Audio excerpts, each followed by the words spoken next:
بسم الله الرحمن الرحيم. السلام عليكم ورحمة الله وبركاته. كل وناكسن كسر دوادا ورئيس كوبان oo aan la yeelanayo Sheekh Cabdi Wahaab Sheekh Cabdi Raxmaan oo kamid ah culimada Soomaaliyeed waxa uu ku sugan yahay magaalada Kismaayo ee xarunta dawlad goboleedka Jubbaland ama xarunta gobolka Jubbada Hoose ahna xarunta ku meel gaarka ee dawlad goboleedka Jubbaland waxa uu ka cabanayaa wiil uu dhalay oo lagu magacaabo Cabdullaahi Nasri oo muddo 7 sanadooda u xiran maamulka Jubbaland isla markaasina ay uu sheegay in cadaalad darro badan ay markaasi ay ka tirsanayaan xariga wiilkaasi Sheekh Cabdi Wahaab marka hore soo dhawo wiilka adiga dhalay Cabdullaahi Nasri bal waxaad nooga warantaa maxaad ka cabanaysaan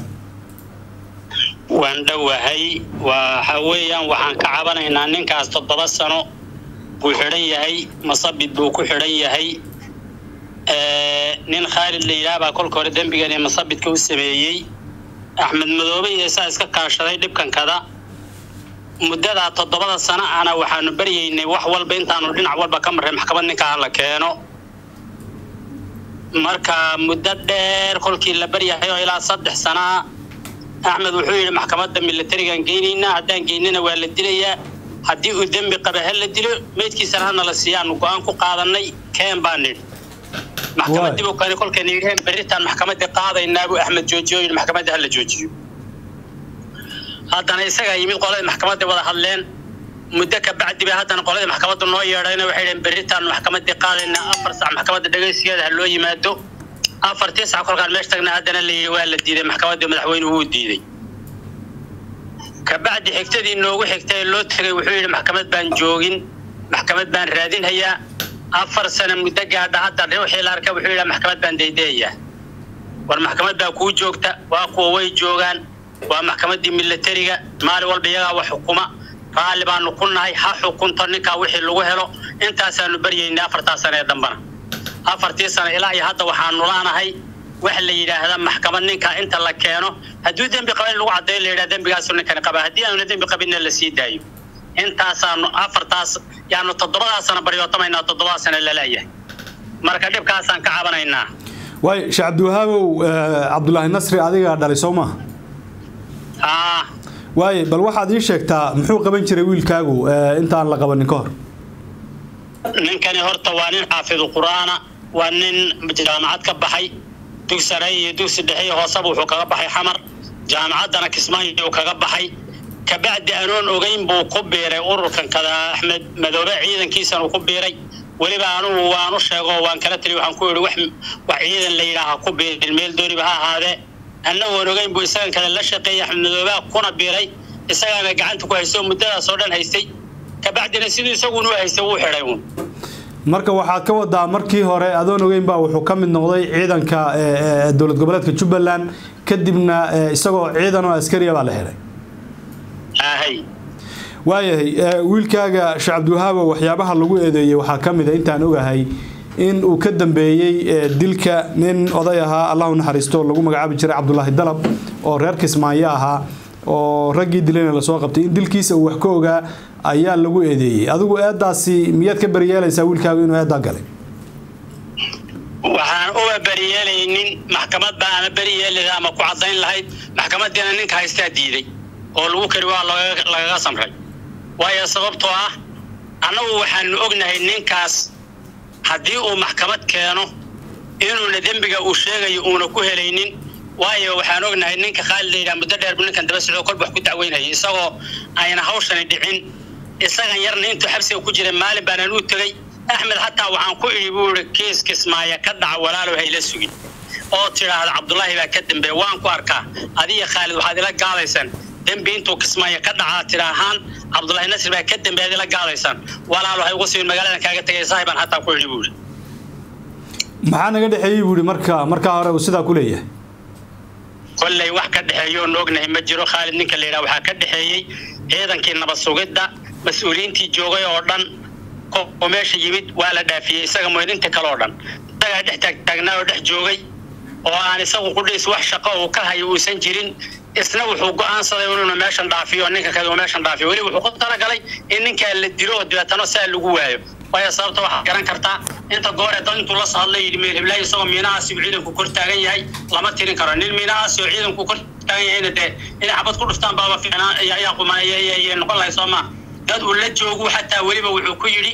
Abdullahi Nasri hadaad leeyahay shabaab ma saacadan uu ciidan ku hareersay Soomaaliya ninku la joogay buu ku leeyahay yaa la joogay dadkii la joogay buu ku leeyahay ragii la joogay buu ku leeyahay macnaha ma waxaad kala jeedaa Abdullahi Nasri iyo nin kale wada jooga ayaa Khalid wuxuu soo wacay ninkii kale oo uu ku yiri Abdullahi Nasri oo miinaas ayaan la joogaa Abdullahi Nasri miinaas ciidan ku hareeraysan yahay waa ka ila jooga wacban ku yiri kolkan ku yiri telefoon dansaday buu waayahay Khalid waa taliyihii hore ee nabad sugidda dawlad goboleedka Jubbaland Soomaa waayahay Abdullahi Nasri Khalid horti inta una Khalid una xilka qabanin nabad sugidda muxuu ka soo qabtay nabad sugidda anagu ma kala umar fayeen buu ahaa waxaan kala ciidanka aniga baabeegama duleero nin ku dhex jira miihi nin yaani shaqadoodii waxay yaqaanana ma aha goorta mana saraakiishadu kamid aha hatta saddex goor baa isaga marna guriga loogu xiray qarax marna baabuurku saaraa qarax loogu xiro baabuurkoodani uu gubtay marna bamba lagu soo tuuray gurigu ku jiray marka dilalkaas isku dayada dilalka waa ka badbaaday markii hore ilaahay baa ka badbaadiyay ha waayahay Khalid iyo wiilkaaga Abdullahi Nasri maxaa ka dhaxeeyay waxaad sheegtay in dhowr jeer uu Khalid uu ka dambeeyay in Abdullahi la dhibaateeyo maxaad isleedahay way ka dhaxeeyeen oo markaasi aad u adeegsanaysaa in wiilkaaga uu Khalid ka dambeeyay dhibaatadiisa waxaan meesha dhaafi ahayn oo ka dhaxeeyo ognahay ma jiro meesha inuu dhaafiyo waxaan ahayn ha ku dhaafo magaalada Kismaayo ninka meesha ha dhaafo waxaan ahayn oo ka dhaxeeyo ognahay ma jiro waayahay Khalid ma la kulanteen inta ay hawshaasi socotay isaguna uu taliyaha nabad sugidda ah aniga lama ana kulmin laakiin dad mar baan la kulannay waayo markaan la kulaynayna kalamaanan hadlayn isaga rag fara badan baanu ahayn hanti wuxuu lahaa oo dhan uu bilaqaysto uu ku tagay laba baabuur baa kamid aha dukumeentigiisii oo dhan buu qaatay oo shahaadadiisii dugsiga saratiisii dugsiga dhexe si jaamacadda wuxuu dhan u urursado uu la tagay wixiisii yaa la tagay Khalid baa qaatay waxa ku tagay ciidamadu soo diray uu ururiyaan oo la tagay okay hantida Abdullahi Nasri lahaa ee laga qaatay xilligii Khalid uu taliyaha la qaatay shahaadooyinka iyo labada baabuur mooyeen maxaa kale oo nala wadaagi kartaa waxaan anagu hadda wixii kor banaanka joogeen baan anagu weynay banaanka garanayno ninkan gurigiisa la baadhay guriga da wixii laga qaatay ama lacag u yeelay ama wax kale u yeelay anaga ma ogin oo ma garan karno laakiin laba baabuur oo lahaa oo cusub baabuur nooca ee baabuur saksiira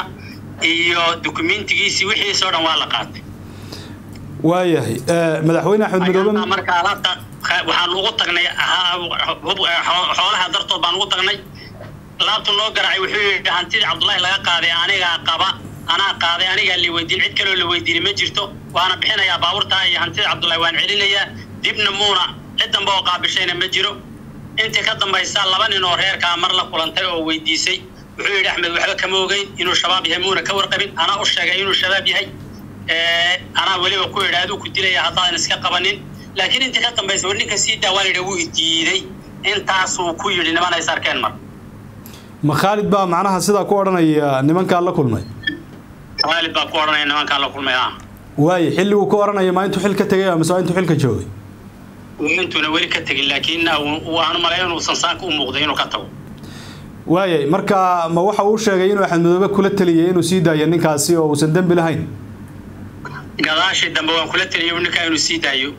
inuu dambi lahayn saw muuna oran wuxuu ninka inuu shabaab yahay isagu muuna ogeyn ana u sheegay inuu shabaab yahay ana ku yiraahdo ku dilay waliba haddaan iska qabanin ka bacdiin badan baan hadda kala hadlay ninka iska sii daayo uu diiday waayahay madaxweyne Axmed Madoobe ma la kulanteen isaga intii 7 sano ahayd ee wiilkiinu xirnaa ama wiilkaagu xirnaa adeer kala aad u fara badan baa la kulmay hatta mar waxa jira hadda 3 sano iyo bil laga joogo oo rag fara badan hortooda ka dhaartay inay 2 toddobaad ku dhamaanayso labaan kuugu daray iyaga yiri 2 kala toddobaad baan kuugu daraynaa bishaas hawshaasina dhaafin bisha ma dhaafaysinta maxkamadda ninka keenayna wixii uu maxkamadda uu ay kala kulmaan arkayna sidii la isugu ogaadee 3 sano iyo waxa bilaa laga jooga hadda muddadu ku dhaartay hatta adigu shakhsiyan maadaama uu tahay aabihii wiilka dhalay ma u tagtay madaxweynaha oo ma kala xaajootay kiiska wiilkaaga 6 bilood markuu ninkan xidhnaa baan maalin saragnay waaye maalinka ma adiga raadsaday mise si kadiisa soo aragteen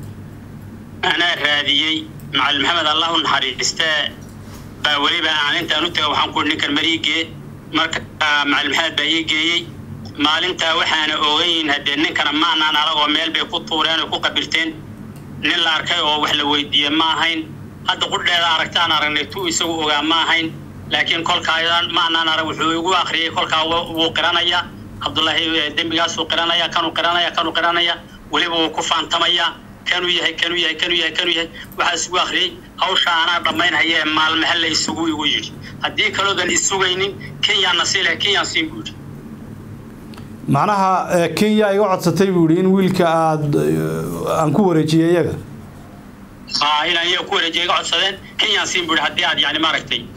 aydan isugayn bal waan ku sugaynaa baan ku yiri markaana de hawshu 6 bilood bay ahayd markaa iyada marka madaxweynuhu ma adigu sida kugu yiri markaas anuu igu yiri maalinta anuu igu yiri wuu qiran wuu ku faantamaya waxaanu yahay kanu yahay anuu igu akhriya waxa dharaarta marka waayahan ku yiri waan ku sugaynaa muddaha la isugu yiri muddaha la siiyana hawsha dhamaynay weligan saragnay anigana waayahay marka dib maydaan soo arag kadib ma raadisay adigu ma isku dayday inaad la kulanto mise adigu iskuma baadan day inaad mar kale la kulanto in badan baan isku day nin walba u diray way suuray way waa hagaag wiilkaaga aragtidiisa goorma kugu dambeysay isaga waxa igu dambeysay Ramadaankii hore ka hor hay kolkii horena de lama baarki jirin ba waagi hore ay qaaliyo soo sumax banaaneen ma ana arag laba goor oo mid walba aan dad askar oo waliba hana sheegin inuu isku ogeyn inaad aragtay sheegin inuu isku ogeyn baan arkay kolkii hore oo kolkaan wareystay mar dambe qola jamaaco oo tabliiqatibada jigjiyaan hadda Ramadaankii ka hor aan mar u raacay haye qoladaas codsi geysato tiraan aragno iyagaan u raacay anigu marka qoladaas markay la kulmayeen baad adiguna la kulantay yaan u raacay ha waayahay xaaladiisu sidee ahayd marka adiga ugu dambeysay wuu iska roonaa bilaantiisa wuu iska roonaa inkastoo jaanowna aanu adeegaynay hadda ma garanayo waxay noqon doonto hadda adeegyada qaarkood naga joojiyeen in looma keeni karo waayo maxaa la idinka joojiyay hadda ما وحده hilib iyo waxba kulka horaan uu geengeen jiray meesha hadda looma keeni karayna yiri way hadda dad u tagi karo oo familka ma jiraan oo soo booqan kara maya deena iyagu kun ruuxuna askarta intuu codsado muddo daba socdo oo deetanay kolka qaarkood yar fudeeyaan mooyeen inta badan waa aad ciid u taariikhdiisu way xabsigu ku jira maxaa la yiraahdaa xabsigu ku jira xarafiyaad la yiraahdo laba qaybood ee fiyaad waniya tuubeyna mid toodu ku jira way Sheikh Wahab wiilkaagu waxaan lagu eedeynayo shabaabnimada adigu wax tuhuna ma kaaga jira wiilkaas in uu hawsha uu ku lug yeeshay maadaama oo adiga oo aan ogeyn uu ciidamada markii hore ka mid noqday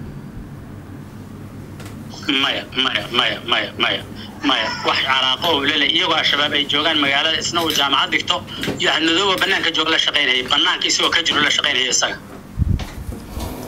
way ugu dambeyn maxaad codsanaysaa marka waxa la idin sheegay 4 sano ugu dambeeyay wax maxkamada oo wiilka la keenay inaysan jirin waxaana ognahay maxkamaduhu kuwa ciidanku inay shaqeeyaan oo markaasi maalmo dhaweyd barag la tooganayay oo maxkamadu ay xukuntay baa jiray marka muxuu yahay marka waxaad codsanaysaan hadda idinku annaga hadda wuxuu nagu leeyahay maxkamadda maalin buu xukumaysa maxkamad baan magaalada joogin maxkamad baan raadinayaa buu nagu leeyahay ma garad marka maxkamadda la raadinayo oo idin sheegay ma maxkamad shacab ah mise maxkamadda ciidamada maxkamadda ciidamada hadda shaqaysta baa wuxuu leeyahay kuwan waxba ma ogay maxkamad kale raadinaya waayahay maxaad u codsan weydeen marka in maaragtay ma codsateen in maxkamadda guud ee ciidamada qalabka sida Soomaaliya loo gudbiyo kiiska wiilkaaga kiiska loo gudbiyo waa la cuskaa shuuta la keenay baa la yiri waa aqbalay kolkii hore sidoo ii sheegay ninkii kala hadlay uu yiri waxaan ku eedhi shuutan geynina hayaha geebu yiri maalintii kolkaan shuuto u diyaar garoobay inuu baxaan rabnayna wuxuu yiri balukaadi adiga way ugu dambeyn maxaad ka codsanaysaan marka maamulka Jubbaland maaragtay fariintiinu hadii ay gaarto gaar ahaan madaxweynaha Jubbaland anna waxaan codsanaynaa ninkaas inuu cadaalad helo maxkamad la keeno hadii uu dambi leeyahay la cadeeyo hadii dambi aan lagu haynin ninkaas xorriyadiisa la siiyo aad iyo aad baad u mahadsan tahay waxaan idin rajaynayaa inaad cadaalad heli doontaan adeer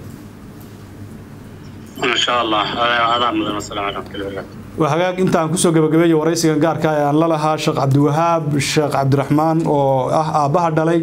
عبد الله النصري oo nin dhalinyaro ah oo muddo 7 sanadooda ku xiran magaalada Kismaayo ee xarunta dawlad goboleedka Jubbaland horeyna uga tirsanaa laamaha ammaanka gaar ahaan hay'adda nabad sugidda ee dawlad goboleedka Jubbaland tan iyo kulan dambe sidaas iyo nabadgelyo